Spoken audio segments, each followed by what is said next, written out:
But we also agreed to begin discussions about a permanent ceasefire. And the conditions that we shall have for a permanent ceasefire must include a situation where the Philadelphi Corridor cannot be perforated. Somebody has to be there.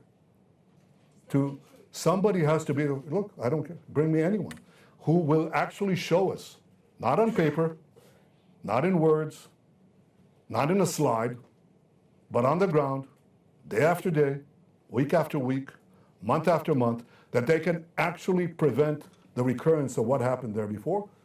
We're open to consider it. I don't see that happening. And until that happens, I don't see that happening right now. And until that happens, we're there. That Philadelphia corridor became completely porous. We're committed to achieving our goals. All three goals: destroying Hamas's military and governing capabilities, releasing all our hostages, and ensuring that Gaza does not become a threat to Israel anymore. And all these require standing firm on the things that will ensure the achievement of these goals. And with God's help, and with our people's will, and with the courage of our soldiers, we'll achieve all goals. This is the Mediterranean Sea. The Jordan River is right here. This is Egypt and the Sinai Desert. And all three of those goals, all three of them, go through Israel's control of the Philadelphia Corridor. And it's obvious why. You want to destroy Hamas's military and governing capabilities, you can't let Hamas rearm. It's obvious. So you have to control the corridor. It's one of the tiniest countries on the planet.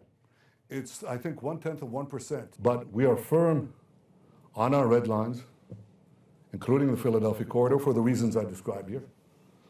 I'm flexible where I can be. I'm firm when I have to be. I think there is the possibility of getting this deal if we stick to this strategy. I said before, we got 150 hostages out because we combined a firm stance with military pressure. Southern barrier. I said, we need a southern barrier. I'm telling you that if we relieve the pressure, if we get out of the Philadelphia corridor, we're not going to get the hostages back. Certainly we're going to condemn a lot of them to stay there. We could get a few out. They'll give us that. But they'll leave a lot with them. We won't have the pressure point. And something else will happen. We will not be able to come back. So we won't release all the hostages. And we won't achieve the defenses that we must have to prevent more October 7th again and again and again. You have literally wiped the West Bank off that map. Is that official policy now, that the West Bank doesn't exist? No. I didn't include the Dead Sea. It's not shown in the map. I didn't show the Jordan River.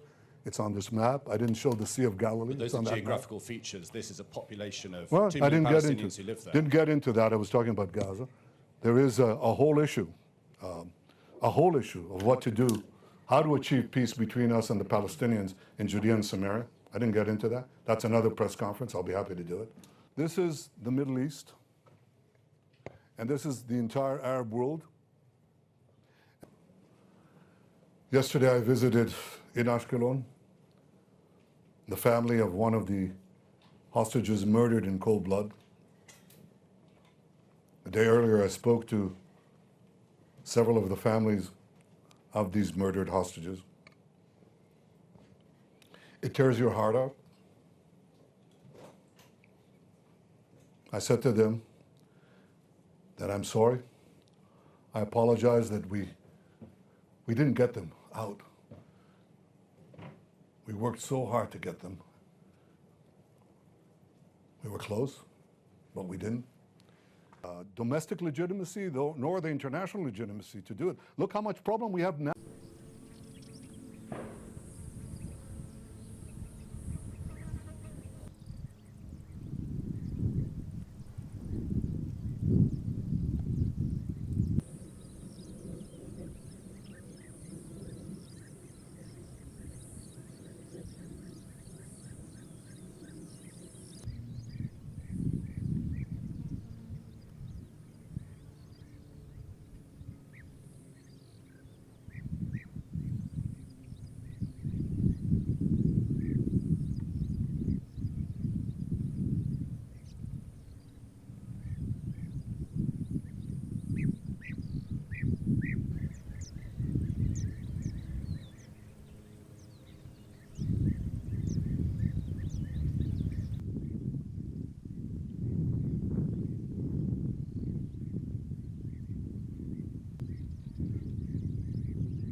השליטה בציר פילדלפי היא חשובה והיא אתגר מבצעי חשוב נגד ההברחות וההתעצמות.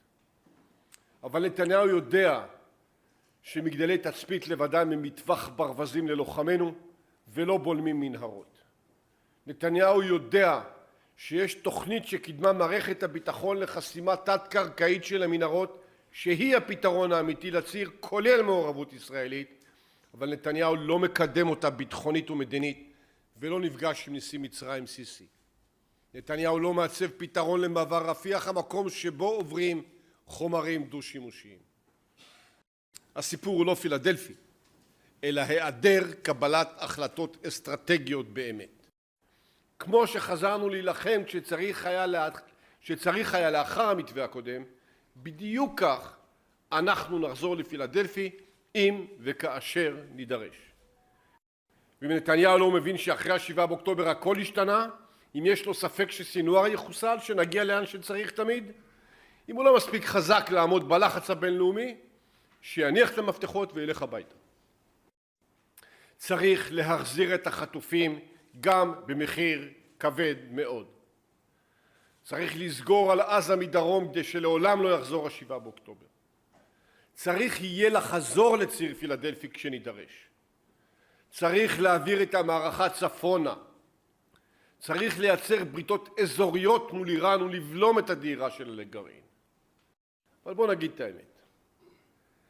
ציר פילדלפי הוא אתגר מבצעי, אבל הוא לא האיום הקיומי על מדינת ישראל. ציר הרשע של איראן הוא האיום הקיומי עלינו. איום קיומי הוא איום אסטרטגי ביטחוני והוא מורכב גם מקריסה של כל מרכיבי החוסן של מדינת ישראל. הכלכלה, שימורו של צבא העם, ביטחון הפנים שנשחק, המבנה הדמוקרטי החוקתי והפילוג שקורע אותנו. ולכן חייבים לצאת לבחירות שיחזירו את האמון בין העם לנבחריו ולבנות פה ממשלת הסכמות לאומית שתהיה ראויה לעם הנפלא הזה. כי התמודדות עם איום קיומי עוברת דרך ביטחון לאומי אמיתי ודרך חוסן חברתי והסכמה רחבה ללא קיצוניים, כשהאינטרס המוביל הוא האינטרס הלאומי ולא האישי והפוליטי הצר. ולהתמודדות עם האיום הקיומי האמיתי אתה כבר אינך מסוגל לדאוג.